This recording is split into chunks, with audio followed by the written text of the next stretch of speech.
And one thing that I noticed when I was away was how many women were cycling. It was so cool, and they were really strong. And this couple, just it was like you were back on holidays, because you don't get that many cycling tourists around Ireland in, what is it, November nearly. And it was one of those mornings when you notice the leaves on the road. And I've just gotten enough experiences from talking to other people that when you're descending on slippy roads with leaves, you really got to be careful. But yeah, it was nice to be back up there. Very good. Well, let's talk a little bit about racing. We are going to have a guest who is celebrating this week after winning the Apprentice title in a couple of minutes with you. But before we get to that, we've got to talk about Down Royal and what's going on this week, because this is their marquee week of the year, really, isn't it? It is indeed.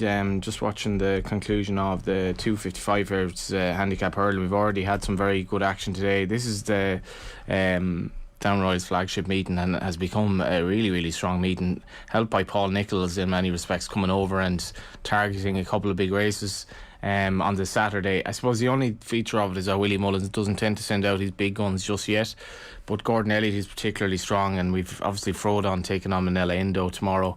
It's going to be a cracker, yeah. Yeah.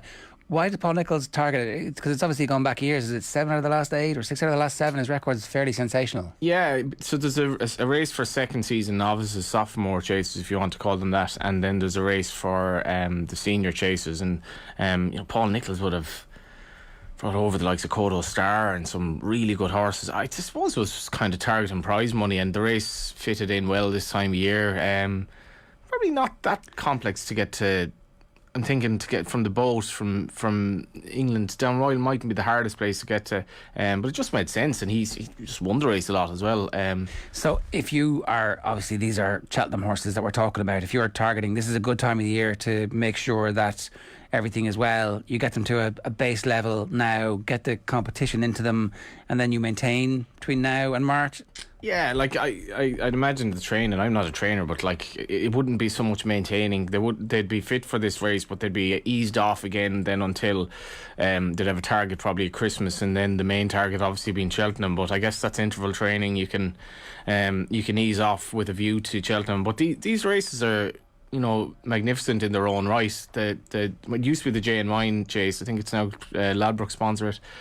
Some brilliant finishes. Even rode for a spec winning it twice. Last year we had a great race as well, and obviously Down Royal having a crowd back. Down Royal is a fantastic race course. I was going to ask you about that. Is there something specific about the track as well that brings? It's really atmospheric. Like right. It's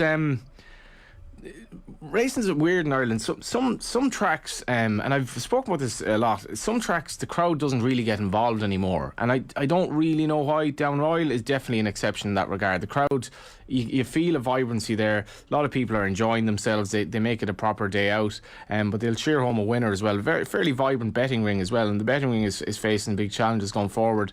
Down Royal is kind of something of an anachronism in that regard, that it's a throwback to the old days when people went, had a bet at the track and cheered home a winner. Some people go racing and don't do either of those two now. Okay.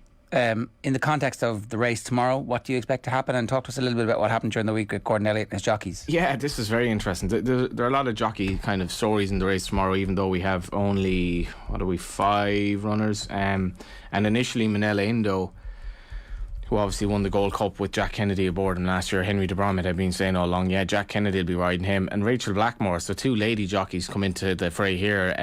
In that late, Rachel Blackmore was coming back this week, but she wasn't supposed to be riding for Henry de Bromhead on Manila Indo, because that's just how it is. Jack Kennedy's keeping the ride. Bryony Frost, who's obviously been in the news in a really messy and arguably unsatisfactory kind of BHA investigation into claims of bullying in the weighing room. She's obviously been in the news. She's riding Frodon, the horse that's completely associated with her more than any other. But then Gordon Elliott just said this week, no, actually Jack Kennedy's riding Delta Work. I'm his boss. If he doesn't want to ride my horses in races like this, what's the whole point?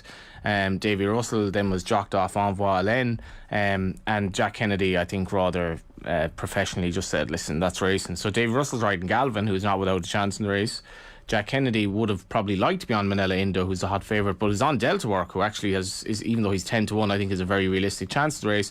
And Rachel Blackmore, the whole, I suppose the jockey musical chairs, such as it is happily back a couple of days, and she's straight away riding Manila Indo and Envoy Lynn, so she's pretty happy with life at the moment. And Envoy Lynn, of course, is only at Henry de Bromhead's because of the whole Gordon Elliott thing from last year. Alright, so there's a lot going on there. And Bryony, for us, it'll be interesting to see what reaction she gets if she wins the race, because it was just her claims against the other jockey, Robert Dunn, were the BHA came up with a kind of a finding that wasn't very satisfactory. And Richie Forrest had a great article this week where he said that I think this is quite important as well, because racing's had a lot of negative things thrown at it in recent times, be it drugs or the Gordon Elliott stuff or whatever.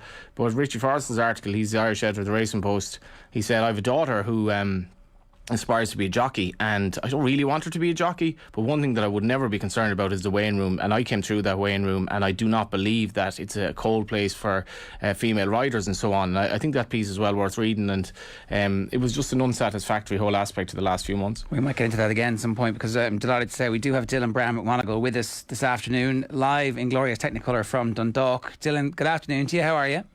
Good, thanks. How are you? Yeah, good. You've got 3 rides this evening in Dundalk, and you've just arrived, so we're giving you a second to catch your breath here. But tomorrow is a big day, really, from the family's perspective. It's when you're officially crowned champion apprentice jockey at Naas Racecourse tomorrow. So, what have you got planned for tomorrow? Who's coming? It's actually on Sunday. We have tomorrow off, and it's on Sunday. I'm in Naas, but the whole family's coming, so there'll be plenty of support there anyway. And this is the official end of the season. You've kind of known that you were going to win this for a couple of weeks, I suspect. So at what point do you properly celebrate it? Did you celebrate it when you knew that it was in the bag, or will it actually be tomorrow or Sunday? Will it actually be Sunday when the family are there for the official?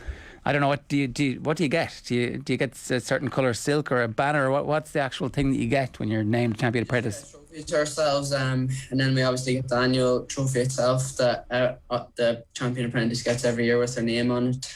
All the history goes back for many years, I'm sure, with all the big names on it. And so how do you expect to feel when you lift the trophy then? Sure, it'd be great. It's definitely the highlight of the year, and maybe in champion apprentice. It's something all apprentices look forward to, going in every year and have a good rattle at it, and to be coming out on top in a very competitive group of apprentices this last few years. It's been great, so I'm just delighted. When you look back on the season, is there a point where you think, actually, you know what, I've got a chance here, this could happen for me? Yeah, well, sure, I got off to a great start anyway. I got loads of support off loads of different trainers, and my boss Joseph's obviously been great, and everything seemed to just snowball from the very start, and I've been going well all season, and thank God it's continued, and I've had a good couple of weeks this last few weeks, riding plenty of winners, so I'm just very grateful for all the support as well. You've just looking at your stats there, Dylan, your percentages have been very solid from the get-go. 435 rides in 2021, that's some going for a rider of your age. Yeah, it's been very good, in fairness. As it says, I got loads of support off loads of different trainers, and I've been riding for a wide variety of people, and I just can't thank them enough for giving me the legs up. And if you're not on the right horse, you can't win. So that's definitely, you need to be riding for plenty of different trainers and plenty of big names. I've got loads of support off Pat Martin, Joseph, obviously, Eddie Lynham. The name goes on. I could sit here all day and list them off, and I've rode loads of winners for different people, so it's been great. And second comes right after first, that famous line in that Simpsons episode where they talk to the second man on the moon. But you've had 33 seconds last season to 34 wins. This season, 51 seconds to 52 wins, so it's almost identical. Have you improved as a rider in those 12 months? Yeah, I'm sure I have. You gain plenty of experience every day when you're riding against very competitive riders. Ireland is a very competitive wear room, and there's loads and loads of great riders in it, so you have to be at the top of your game. And as every day comes on, you learn something new, which is very important, and you just need to take it all on board and try and improve every day. And if you don't, you're going to be left behind. And as you lose your claim as well, you just need to keep up in the game and getting better, and you need to show that once you get to the level where you need to be riding against professionals without your claim. So it's very important that you be learning plenty every day and getting better. I think it's very like I don't know if I know you're a boxer. I don't know if you're a soccer fan, Dylan, are you? No, I wouldn't be a massive soccer fan at all. Gaelic games? No, I'd watch it if it was on, but I wouldn't go out of my way to watch it. I'd be more into the race and just in and boxing and stuff. But if I was lying in there in the evenings and the football was on, I'd have no bother watching it either. Okay, well, so the analogy I'd make is that Dylan and the likes of Mikey and all those kind of very good apprentices, they are the Troy Parrott and the Adam Edas and the Conor Ronans and the I suppose Malumbis that came through the Irish under 21s, but the step up is not easy, and that's been shown for Kenny's kids and so forth. What's that like in your head at this stage, Dylan? Because you've achieved so much so early from your pony days. You came through, I believe you're a very accomplished young boxer as well. You're cantering to the apprentice's title. But I guess, I'm sure you've heard lots of stories from wiser men than me that a lot of apprentices just faded away, and it doesn't come easy in the senior ranks. Yeah, that's for sure. Especially when you go through your claim very quick, it gets very tough very fast, and just like I said before, you just need to keep improving, learn every day and get better, and by the time your claim's done, you want to be level with the professionals, and you just have to try and be better than them to succeed and keep getting better. But it is tough. There's loads of competition in the weigh room, and when you have the likes of Declan McDonough, Shane Cross, Mikey Sheehy in the yard with you as well, they keep you on the ball, and you have to be riding well every day. And sure, it's great. It's obviously very competitive, but you just have to keep your head down and try and do things that they're not doing and get better than them. But they definitely keep you on your toes. It's just worth pointing out this year that if Troy Parrott plays for the Ireland seniors, he doesn't get any advantage over any other senior player. But just the claim. The jockey's claim for me is one of the coolest anomalies, I think, about racing. For people listening in who don't really follow racing, can you just explain, Dylan, how that has helped you and how it works from the £10 to nothing, and what's that progress, what's that road like? Can you explain to people who don't know racing what it's all about? Yeah, well, sure. When you start off, you get a £10 claim. It just allows you, it's like a weight advantage against the rest. So you're able to claim £10 off the horse, which is obviously a massive advantage. And when you come through like the pony racing ranks and you have a little advantage over the rest of them who hasn't done it before, and you're able to ride a race, push one out, do whatever the rest isn't able to do when they start off, it makes it a lot easier. That's where pony race comes in the hand and stuff. It's a massive help when you come onto the track. You obviously know what's going on around you and stuff, and you're a little step ahead of the rest, but you start off with 10, and if you get off to a good start, you only have 3 winners and you're a £10 claim. So when they go, you should be going fairly fast, and before you once you ride your first winner, everyone realises £10 is a massive advantage. So they're obviously going to give you legs up and give you plenty of opportunities, and you just have to take them. And once you ride 3, then you're down to 7, and I think you have like 37 winners on the £7 claim, and then the more winners you ride, the less it gets. And you just have to keep up in the game and get better. But it's definitely a massive advantage when you, from a trainer's perspective, if you look at handicaps there with horses with 10 stone, whatever they have on them, if you're claiming £10 off them and you have a good apprentice that's able to hold their own as professionals, obviously not as good, but when you're able to hold your own, it's obviously a massive advantage to take the claim off the horse. But trainers would explain that a lot better than I would. No, I think you've done it perfectly, yeah. And so just to explain that to another question, what stage are you at, and when do you actually officially stop becoming or being an apprentice? I only have 4 winners left in my apprenticeship, so once I ride 4 more winners, that's my claim gone, and then I'm fully fledged professional, and so I just have 4 left in my claim now. Right, okay.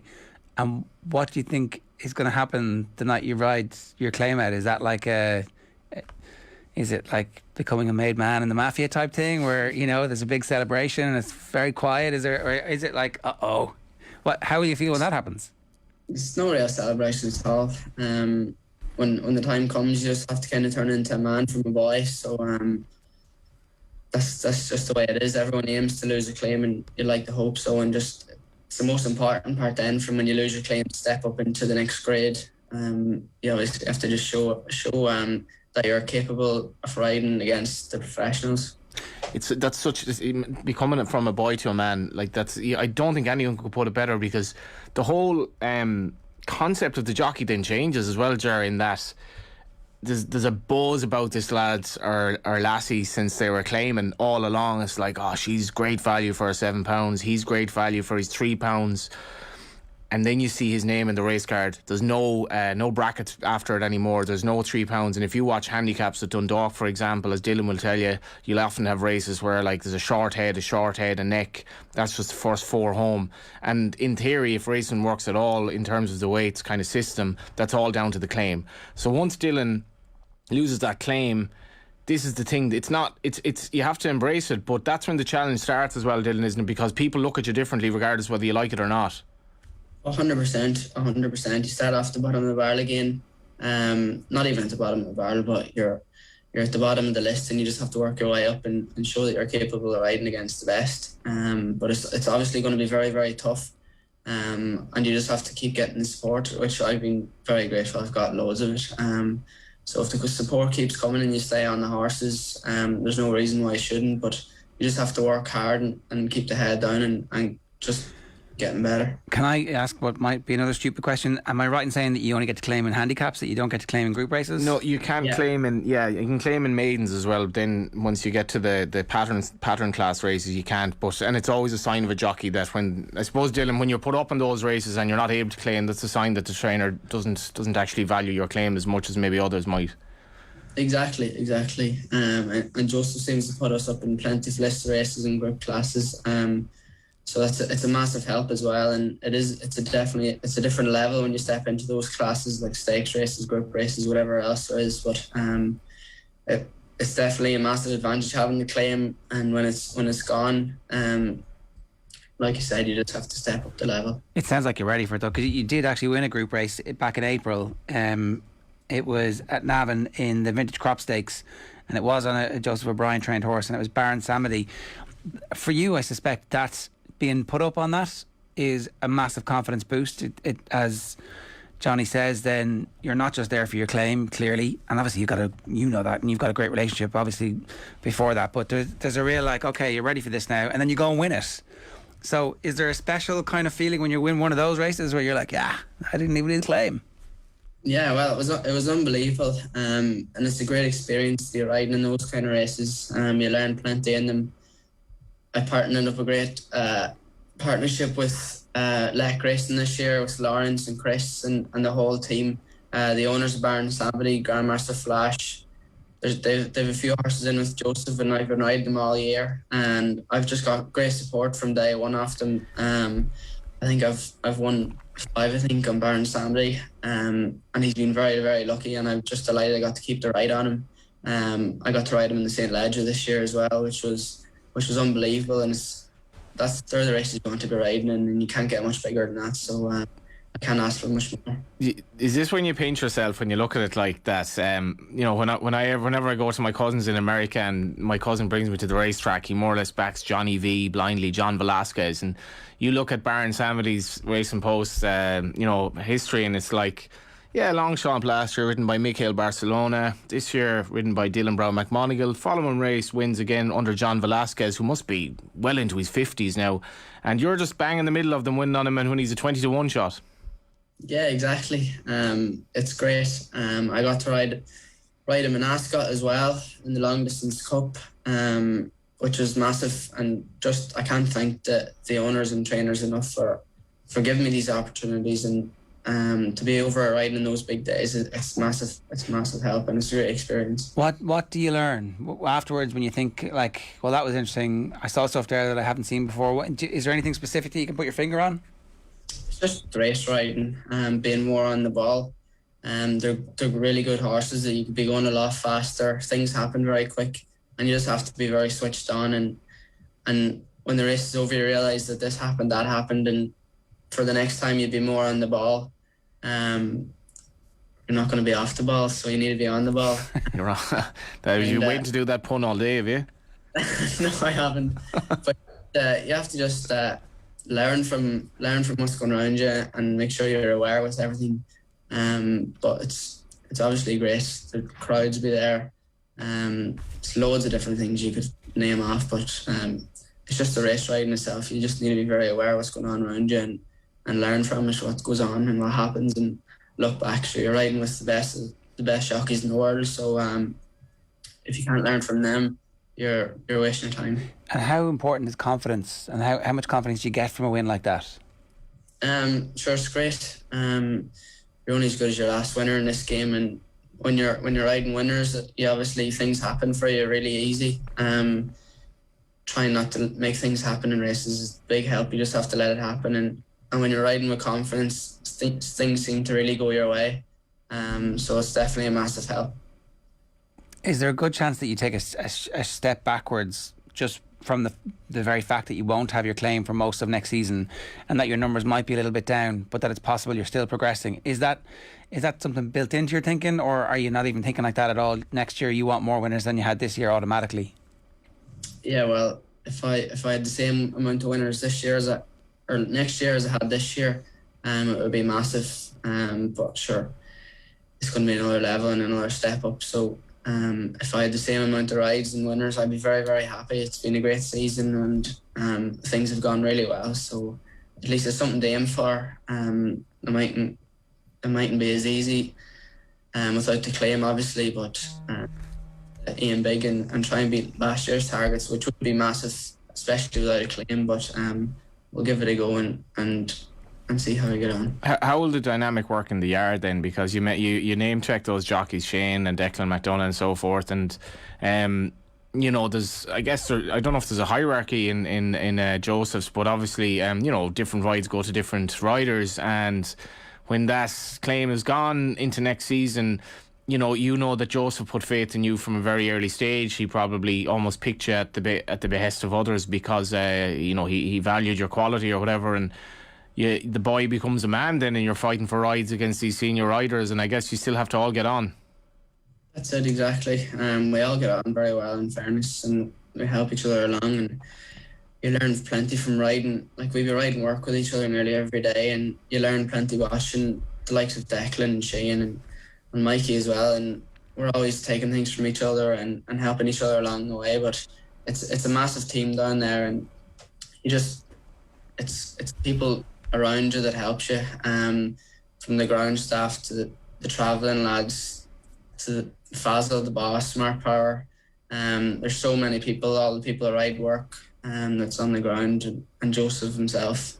It's a massive team, and there's loads of support around us, so we're very, very grateful for that. Just one other thing, Dylan. Before you came on, I did speak about the investigation into the weighing room in Britain, and I don't know if you read Richie Forrest's article on it, but I'd like to ask you your perspective, because I think, like, from a person perspective, I guess it's the equivalent of sort of starting secondary school, and if you meet the Leaving Cert lads, like, they might give you a bit of a rough time, because it's an initiation process, I suppose, in secondary school, and you have to grow up or whatever. But what was it like for you as a kid in the weighing room? You're going in riding against lads in their late 40s, early 50s, proper professionals. You're riding against girls as well, who have to come into an environment that's male dominated. But did you find that it was a good place to kind of get your education, to grow up? And did you find that people in general are fair to you and they look after you?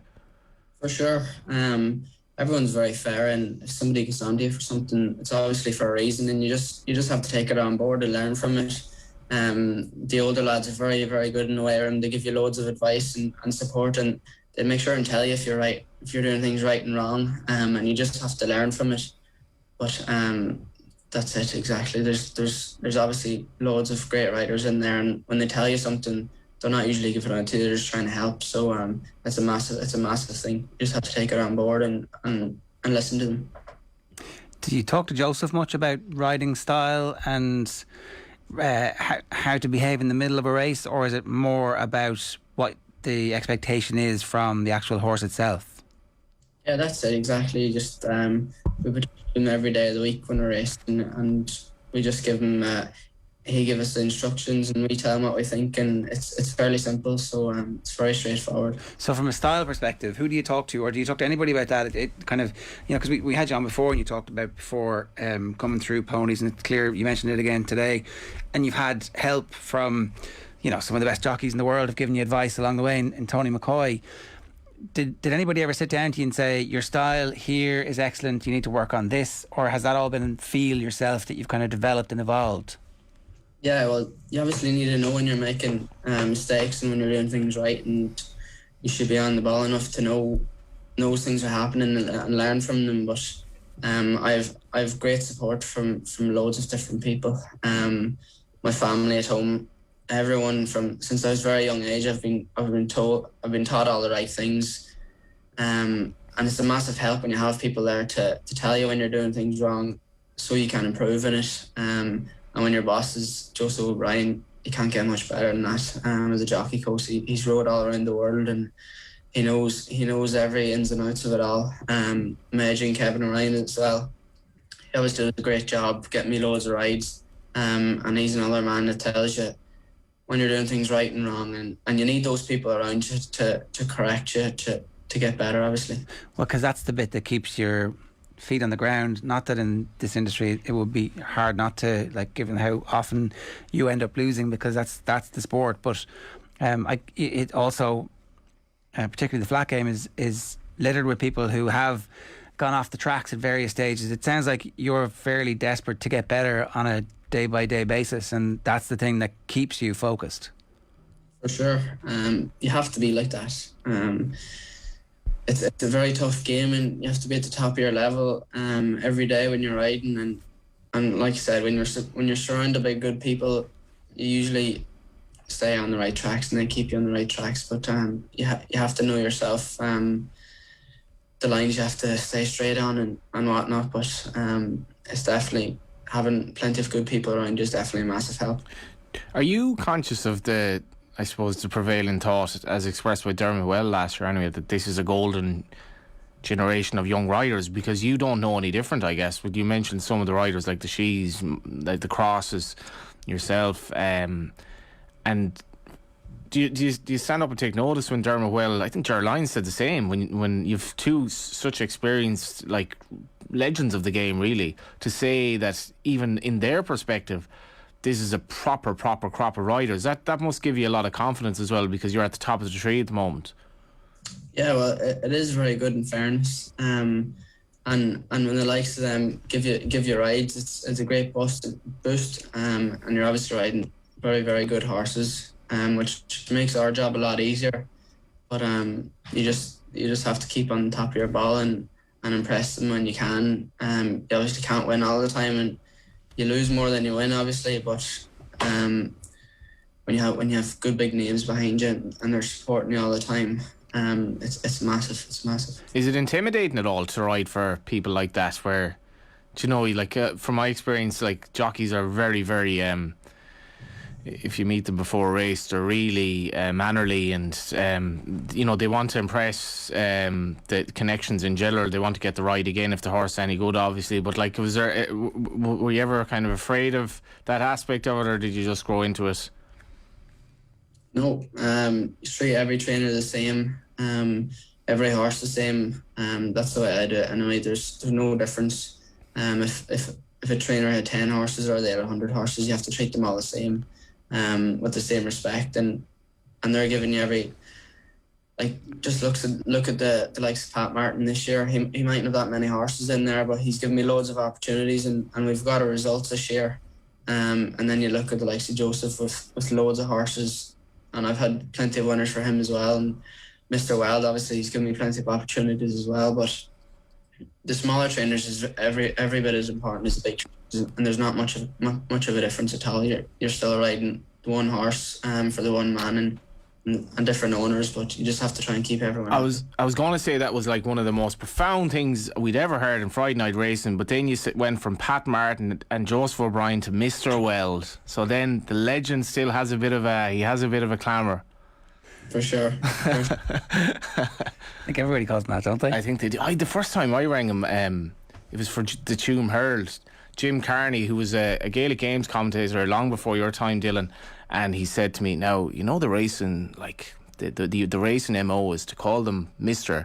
And I called him Mr. Weld the whole way, and I just thought it was really, really odd, but he didn't tell me not to, so I just continued to call him Mr. Weld. To this day. And to this day, that's, I don't know, that power holds, but what, in fairness, what Dylan says, that's a beautiful thing to say, and you don't get that in life, where I'll treat you the same as anyone else, regardless of what your stature or success is. And I think if you hold on to that, Dylan, you'll go a long way.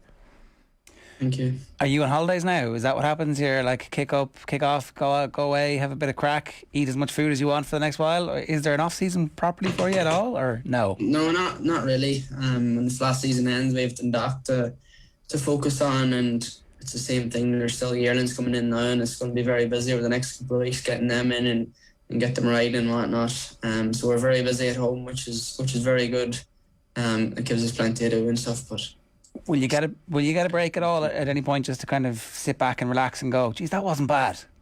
Yeah, well, sure. Christmas comes and I might go home for a week or two and have time with the family. I haven't seen them in a while now, so I'm not that close from home when I'm down in Kilkenny. I'm a good bit away, so I don't get up there too often. And when I do go home, I take a week or two off and go around and spend plenty of time with everyone, so I'll be looking forward to that as well. Alright, a question from one of our viewers on YouTube wants to know, what's scarier, getting punched in the face as a boxer or riding a frisky horse? That comes in from Ronnie.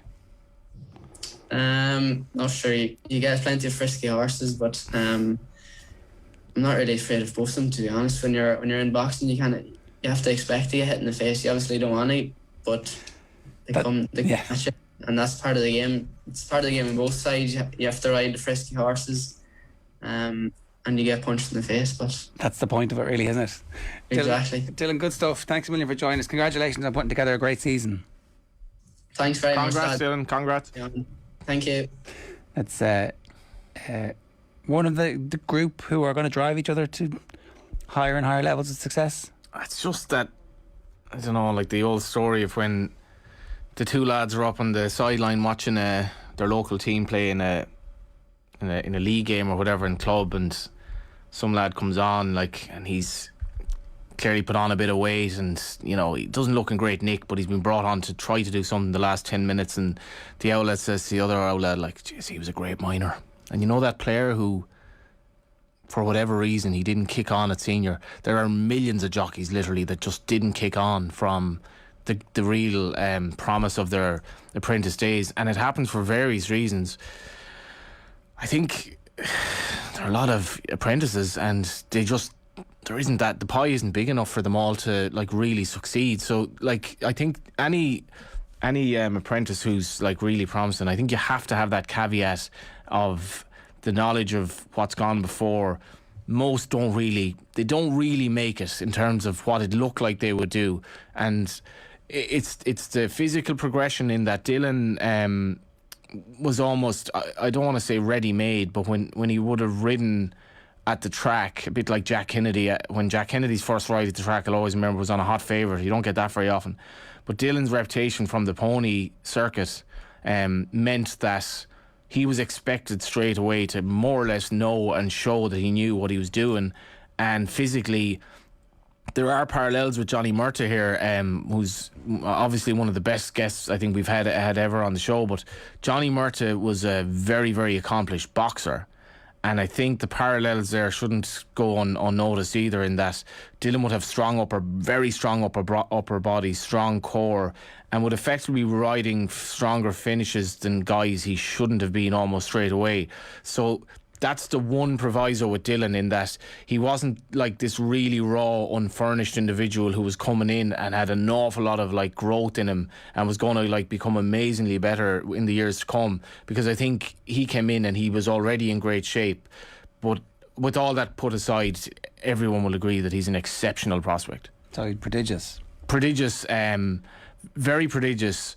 But I think, as you would have gathered there, his mentality is what, it's almost, if not, it's half the law really in this game, that very, very grounded and conscious of the pitfalls that will lay ahead, but in a great yard, like to be riding for Joseph O'Brien, and that's a proper team. It's not like you're in a yard where every expectation and so much weight is on your shoulders. The weight is shared there.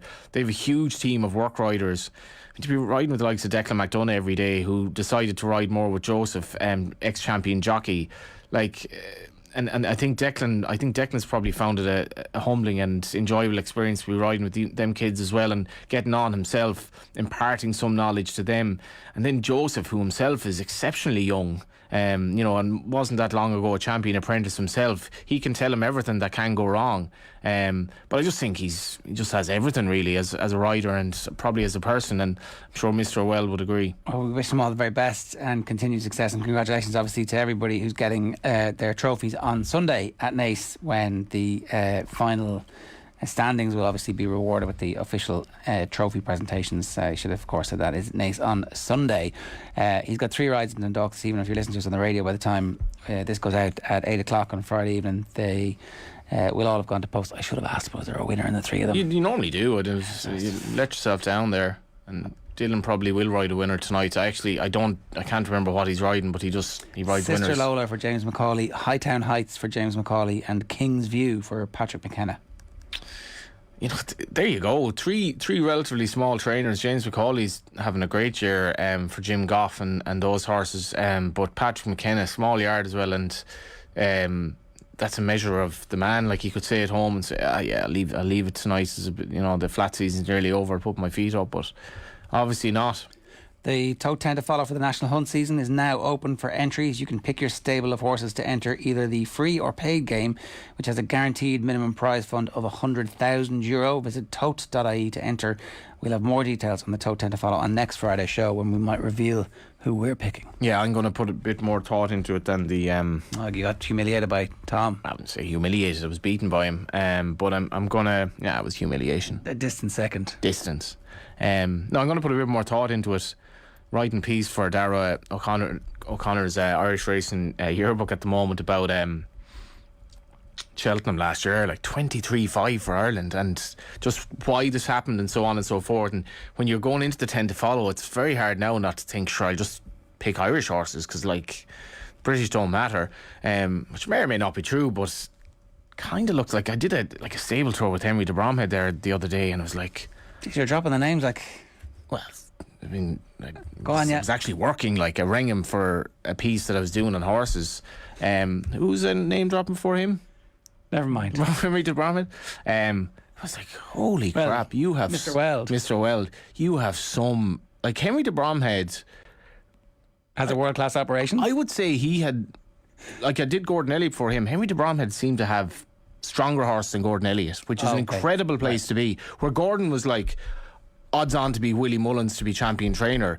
Now Henry de Bromhead is in a position of, like, unbelievable strength. And then you've Willie, obviously, who, well, Willie is Willie, like, so it looks like the three of them will have a lot of domination this season. And how the British trainers deal with that, I don't know. Well, and we're going to see Paul Nicholls at Downpatrick this weekend. Downroyal, yeah, but Frodon, with all due respect, Frodon ain't going to be winning the Gold Cup, and so this is kind of almost his Gold Cup, and I love Frodon as a horse, how would you not? But Paul Nicholls' artillery compared to yesteryear, it's just it's chronic, and I'm writing the piece, but there are a myriad of reasons, but it's hard to explain any one thing why there's just this massive fall in terms of their relevance in the racing picture. So you don't see anything changing anytime soon? It'll be fairly similar next March. No, I don't really. And I went into the piece saying, like, I remember last year the handicap for Irish winners versus British, what would you think it was to start the meeting? 7 or 8? 6 or 7 actually. So that was based on fairly like strong analysis of the betting of each horse per race, and putting that into your computer and says, well, give or take, it should be around 6 or 7. So when it was 23-5, you're like, well, that's a massive anomaly. Yeah. But it turns out if you the more you look into it, actually wasn't necessarily. So the British have changed their handicap system. They're not telling us exactly what they're going to do, but they're going to disadvantage Irish horses more. And you remember when Aidan McGuinness was on saying that he couldn't understand why it was a COVID thing where they stopped allowing low grade horses to run in Britain because they didn't want Irish horses coming over of a low grade because it was an unnecessary hassle during COVID. So the British training ranks just decided not to let them back in. Not to let them back in for no reason whatsoever other than that. I don't really like the Irish coming over here winning these races, which isn't necessarily backed up by the figures at low grade. So British racing at one level has stopped Irish horses coming over, and for no reason whatsoever isn't changing it anytime soon, it would seem. And secondly is again tinkering with its own handicap system because Irish horses are winning too many races at Cheltenham. So there's massive insecurity over there, and it's founded. I don't see it changing anytime soon, short of them sorting their prize money situation. Okay. All right, we should definitely get into that in the coming weeks and maybe get somebody on from the UK to defend themselves. Well, if you're beating 23.5 at a festival, you should be comfortably winning. And it's all about prize money, as well as the fact that the whole animal rights kind of lobby and how they look at horse racing in the general British public is probably changing, and that is a challenge for them. Okay. Anything else about Down Royal this weekend that we need to look at? Valin obviously is back. Like the aforementioned name dropping of Henry de Bromhead, he hasn't figured this horse out yet. It was the one horse that he got last year with one of the tallest reputations ever in racing. Didn't work out. He was jittery at Cheltenham and he fell very early, and a lot of people would have lost good money on him. Absolutely bombed at Punchestown when presumably, though he was lame afterwards ever. But there's pressure on him, and it just hasn't worked out for Henry de Bromhead yet. But I hope and expect that he'll rectify that tomorrow. Okay, so you think Envoy Allen's going to win? Yeah, but like he'll be accordingly priced. But I think as a racing fan, you want to see a horse with his ability be able, either through nerves or through his wind or whoever, to actually show that he can do it, and for Henry de Bromhead to show that he's the horse that he was this time last year, when both he and Gordon Elliott probably had the world at their feet, and how things can change. All right, Friday Night Racing on Off the Ball is brought to you by Horse Racing Ireland. Love every racing moment. Visit hri.ie. You can follow the Twitter account at HRI Racing, and the hashtag is every racing moment. Hopefully you're all, now that we're all allowed to go back to places, thinking about and planning to go racing. If you are, then make sure you visit the HRI website and get all your details in advance of going. And sure, send us your pictures and tell us your stories about what it's actually like to go back racing, because it's one of those great things that we've noticed in recent weeks where crowds are back and we're getting closer towards full houses, and it makes such a difference. We were all pretending that life was, this is okay, we're watching sport, there's nobody else, and now it's like, oh my god, it's chalk and cheese. The racing show being kept on the road during COVID was brilliant, but nothing. I mean, Ireland without the Irish meant nothing to James Connolly. Sport without a crowd means very, very little relative to the buzz that you get when people are there. Yeah. All right. We'll see you next week. Enjoy whatever happens. We'll talk to you then. Cheers. Friday Night Racing on Off the Ball. Brought to you by Horse Racing Ireland. Love every racing moment. Visit hri.ie.